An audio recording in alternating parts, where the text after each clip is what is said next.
ద్విచక్ర వాహన ప్రమాదాల్లో చేతి నరాలు దెబ్బతిని చెయ్యి పక్షవాతంలా పడిపోయిన వారికి మైక్రో సర్జరీతో పునర్జీవం పొయ్యొచ్చునని ప్రముఖ సర్జన్ డాక్టర్ పి ప్రకాష్ తెలిపారు. యశోద హాస్పిటల్స్ ఆధ్వర్యంలో నిర్వహించిన అవగాహన సదస్సులో ఆయన మాట్లాడారు. నరాలు తీవ్రంగా దెబ్బతిన్నప్పుడు కేవలం ఫిజియోథెరపీతో నయం కాదన్నారు. దీనికి సర్జరీయే ఏకైక మార్గమని చెప్పారు. ప్రమాదం జరిగిన 6 నుండి 9 నెలలలోపు శస్త్రచికిత్స చేయించుకుంటే 90% పైగా కోలుకునే అవకాశం ఉంటుందన్నారు. ప్రమాదం జరిగిన వెంటనే చేతిలో స్పర్శ కోల్పోయినా, కదలిక తగ్గినా వెంటనే బ్రాకియల్ ప్లెక్సిస్ సర్జన్ను సంప్రదించాలని ఆయన సూచించారు. వైకల్యం శాపం కాదని, సకాలంలో చేసే వైద్యం వరమని భరోసా ఇచ్చారు.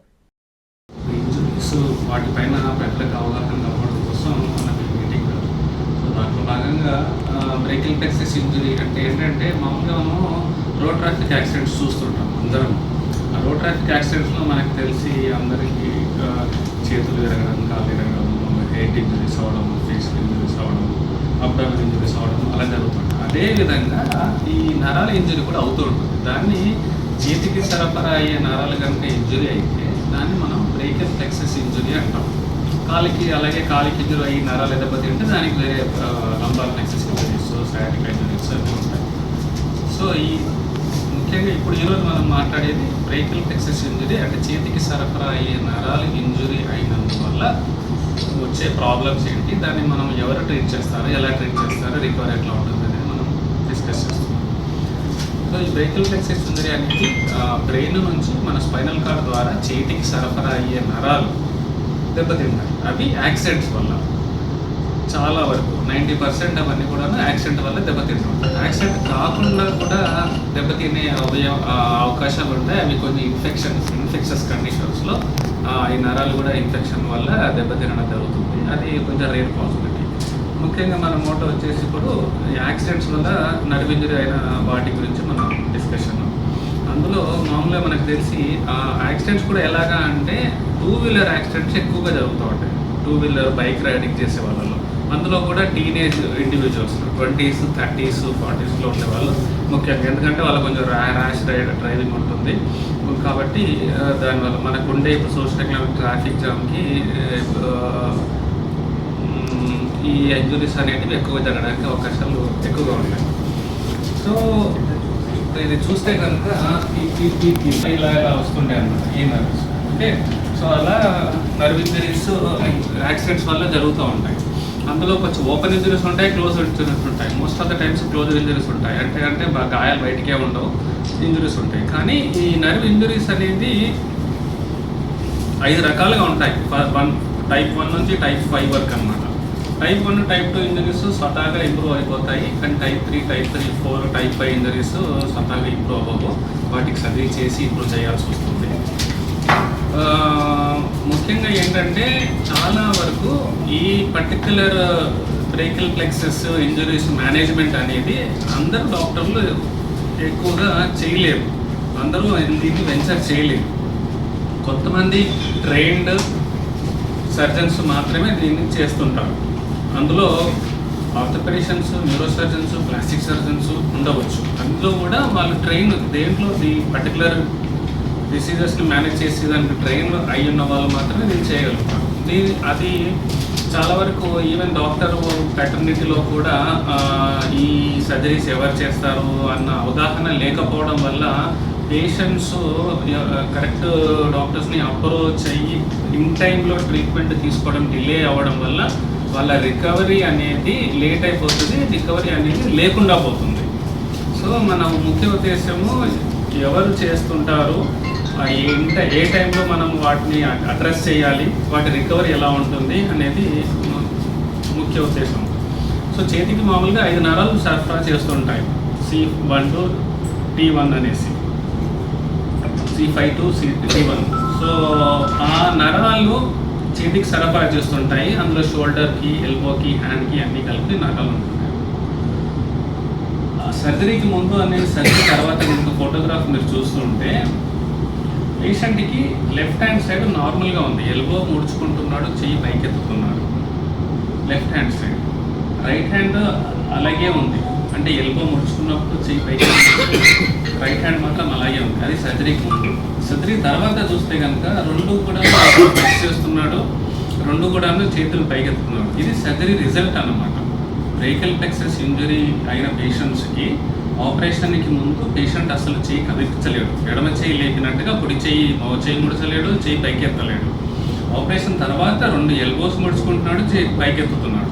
సో ఇది ఆపరేషన్ తర్వాత అనమాట. సో ఇలాంటి బెస్ట్ రిజల్ట్స్ మనకు ఉంటాయి, అది కూడా యంగ్ ఇండివిజువల్స్లో. ఎందుకంటే వాళ్ళు మన ఫ్యూచర్ ఆఫ్ ద నేషన్ అంటాం కాబట్టి, సో వాళ్ళకి మనకి ప్రియారిటైజింగ్ ట్రీట్మెంట్ చేయడానికి మనకు సో వీళ్ళల్లో ఎవరు చేస్తారు ఏంటి అనేది మనకు బాగా ట్రైన్డ్ డాక్టర్స్ దగ్గరికి మనం వెళ్ళి ట్రీట్మెంట్ తీసుకోవడం అవన్నీ బాగా ఇంపార్టెంట్ ఉంటుంది. ఎందుకంటే మోస్ట్ ఆఫ్ ద ఇంజరీస్ అన్నీ కూడా ఓపెన్ ఇంజరీస్ కాదు, క్లోజర్ ఇంజరీస్ ఉంటాయి. వాటికి చాలామంది డాక్టర్లు ఏం చేస్తుంటారంటే ఫిజియోథెరపీ అడ్వైస్ చేస్తూ ఉంటారు. పేషెంట్స్కి ఇంప్రూవ్ నరాలు దెబ్బతినడం వల్ల, మూమెంట్స్ లేకపోవడం వల్ల ఫిజియోథెరపీ అనేది అడ్వైస్ చేస్తుంటారు. అది ఫిజియోథెరపీ చేసిన దానికి ఒక పర్టికులర్ ఇండికేషన్స్ ఉంటుంది, పర్టికులర్ టైం వరకు టైం లిమిట్ ఉంటుందన్నమాట. సో ఇండికేషన్ అనేది ఏంటంటే టైప్ 1 ఇంజరీ, టైప్ 2 ఇంజరీ ఉంటే కనుక, స్వతహాగా ఇంప్రూవ్ అయ్యే ఇంజరీస్ ఉంటే కనుక అవి మనం దానికి కొంచెం అప్ టు 3 months వరకు వెయిట్ చేస్తే రికవరీ అయ్యేదంటే రికవర్ అవుతుంది.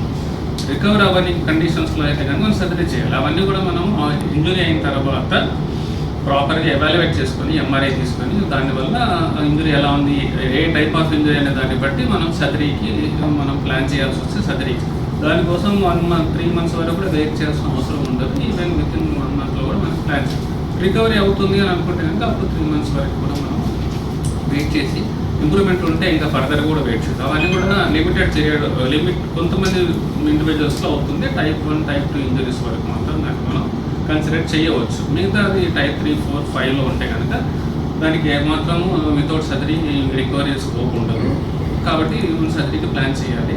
చాలామంది ఏం చేస్తుంటారంటే వీటిని కూడా ఫిజియోథెరపీ ద్వారా మన గోల్డెన్ పీరియడ్ని మిస్ అయిపోతుంటాం అన్నమాట. ఫిజియోథెరపీ ద్వారానే కంటిన్యూ చేయించేసి రికవర్ అయిపోతుంది అన్నట్టుగా డాక్టర్స్ కానీ తర్వాత ఫిజియోథెరపిస్ట్ దగ్గర పంపించి ఫిజియోథెరపీ కానీ.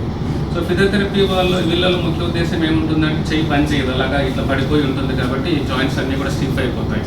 సో దానికోసం ఫిజియోథెరపీ చేయాల్సి వస్తుంది. తర్వాత డిస్యూజ్ అట్రోఫీ అయిపోతుంది, దానికోసం ఫిజియోథెరపీ చేయాల్సి వస్తుంది. రికవరీ ఫేజ్లో ఉన్నప్పుడు స్ట్రెంత్ ఉండదు అనమాట, దానికోసం ఫిజియోథెరపీ చేయాల్సి వస్తుంది. అంతేగాని నరాలు పరిచి ఇంజూరీ అయిన నరాలు రికవరీ కోసం ఫిజియోథెరపీ ఏమాత్రం కూడా ఉపయోగపడదు. దానికోసం సర్జరీ ఒకటే మార్గం అన్నమాట. సో దానికోసం మనము ఇంజురీ ఎలా అయిందా నేచర్ని బట్టి ఇలాంటి పేషెంట్స్ ఒకటే ఇంజురీతో రారు. వాళ్ళు చాలామంది హెడ్ ఇంజురీ ఉండొచ్చు, రిబ్ ఫ్రాక్చర్ ఉండొచ్చు, అదర్ ఇంజురీస్ ఉండొచ్చు. ఎమర్జెన్సీ ఇంజురీస్ ఏదైతే మనం ఎవాల్యుయేట్ చేసుకుని వాటి ట్రీట్మెంట్ చేసుకున్న తర్వాత దీనికోసం మనం ఎలెక్టివ్గా అంతా స్టెబిలైజ్ అయిన తర్వాత మనం ఎంఆర్ఐ న్యూరోగ్రామ్ అని తీసుకొని దాన్ని బట్టి సర్జరీ టైప్ ఆఫ్ ఇంజురీని బట్టి మనం సర్జరీ చేయాలా ఏంటనేది చేయాలి. అలాగ చేయడం వల్ల అంటే ఇప్పుడు చేతికి నరాలు చేసేవి 5 నరాలు సప్లై చేస్తుంది. అందులో షోల్డర్కి 2 నరాలు, ఇక్కడ ఎల్బోకి 1 నరము ఇట్లా సప్లై చేస్తుంటాయి అన్నమాట. సో అందులో ఏ నరం డ్యామేజ్ అయిందనే దాన్ని బట్టి ఇంకొక నరం దగ్గర నుంచి మనం బారో చేయడం అన్నమాట నర్వ్స్ని. ఈ నర్వ్ డ్యామేజ్ అయిపోతే మనము ఇక్కడ నుంచి నరాలు తీసుకొని ఇక్కడికి జాయిన్ చేయడము. సో ఇక్కడ నరాలు డ్యామేజ్ అయ్యుంటే ఇక్కడ నుంచి తీసుకోవడము, ఇక్కడ అయిపోతే ఇక్కడ నుంచి అలా చేస్తుంటాం.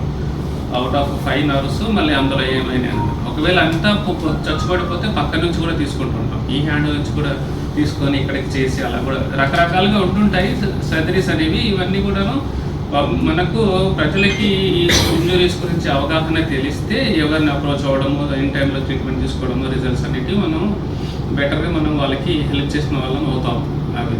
సో ఈ విధంగా before surgery after surgery results చూసినట్టయితే అయితే రిజల్ట్స్ ఉన్నాయో ఆ విధంగా రిజల్ట్స్ వస్తుంటాయి. ఇవి ముఖ్యంగా రోడ్ ట్రాఫిక్ యాక్సిడెంట్స్ వల్ల జరుగుతూ ఉంటాయి. మనకు తెలిసి హెడ్ నుంచి టో వరకు ఇంజురీస్ అయిన వాటిల్లో అలాగానే చేతికి ముఖ్యంగా జరిగే ఇంజురీస్ని బ్రేకిల్ ప్లెక్సస్ ఇంజురీస్ అంటాం. అందులో నరాలు దెబ్బతినడం వల్ల ఇంజురీస్ అవుతుంటాయి. వాటికి depending upon the severity of the injury స్పాంటేనియస్గా రికవరీ అవ్వడం దగ్గర నుంచి సర్జరీ చేసుకొని రికవరీ చేసుకునే స్టేట్ వరకు ఉంటుంటాయి. ఎవరు పర్టికులర్గా ఈ ప్లెక్సస్ ఇంజురీస్ని ఆపరేట్ చేయగలుగుతారు అనేది తెలుసుకొని ఆ పర్టికులర్ డాక్టర్ దగ్గరికి వెళ్ళి ట్రీట్మెంట్ తీసుకోవడం అనేది ముఖ్య ఉద్దేశము. చాలామంది ఎవరి దగ్గరికి అప్రోచ్ అవ్వాలి ఏం తెలియకుండా గోల్డెన్ పీరియడ్ మిస్ అయిపోతూ ఉంటారు ఇన్ టైంలో చేయడం అనేది చేయగలరు. ఎందుకంటే అప్ టు 6 months 9 months వరకు కూడా మనం ఆపరేషన్కి చేసుకో అవకాశం ఉంటుంది. అది 1 year దాటి ఎక్కువైపోతూ ఉంటే మనం ఆపరేషన్ చేసినా రికవరీ రాదు. కాబట్టి ఇన్ టైంలో మనం ఆపరేషన్ చేసుకోవడానికి మనం కొంతమంది 2 years తర్వాత అట్లా వస్తుంటారు హాస్పిటల్కి ట్రీట్మెంట్ కోసం, రిజల్ట్స్ కోసం. వాళ్ళలో బెస్ట్ రిజల్ట్స్ మనం ఎక్స్పెక్ట్ చేయలేము. అది కూడా డిపెండింగ్ అపాన్ ఇంజరీ లెవెల్స్ బట్టి ఉంటుంటుంది అనమాట. సో అందుకు ఇన్ టైంలో మనం తీసుకుంటే కనుక మనకు బెస్ట్ రిజల్ట్స్ వస్తాయి అన్న ముఖ్య ఉద్దేశం. సో ఈ విధంగా మీ ద్వారా ప్రజలకి నేను ఈ సైకిల్ ఫ్లెక్సిబుల్ ఇంజరీ గురించి వాటి అవగాహనను మీ ద్వారా ప్రజలకి కనుక మనం అందియగలిగితే వాళ్ళు కొంత బెనిఫిట్ అవుతారు. ఎవరికైనా ఇలాంటి ప్రాబ్లమ్స్ ఉంటే ఎవరిని అప్రోచ్ అయ్యి ట్రీట్మెంట్ తీసుకుంటే బెటర్ అవుతారు అన్నది ముఖ్య ఉద్దేశం. Thank you.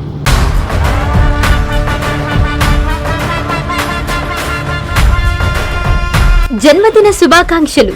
3 దశాబ్దాల రాజకీయ చరిత్రలో నెల్లూరు జిల్లా రాజకీయాలను శాసించి జిల్లా రాజకీయాలలో తనదైన ముద్ర వేసిన అపర రాజకీయ చాణక్యుడు, మాజీ మంత్రివర్యులు, సర్వేపల్లి శాసనసభ్యులు, గౌరవనీయులు శ్రీ సోమిరెడ్డి చంద్రమోహన్ రెడ్డి గారికి జన్మదిన శుభాకాంక్షలు. కుంకాల శ్రీనివాసులు, చెముడుగుంట టీడీపీ నాయకులు. దొడ్ల అశోక్ కుమార్, చెముడుగుంట టీడీపీ నాయకులు.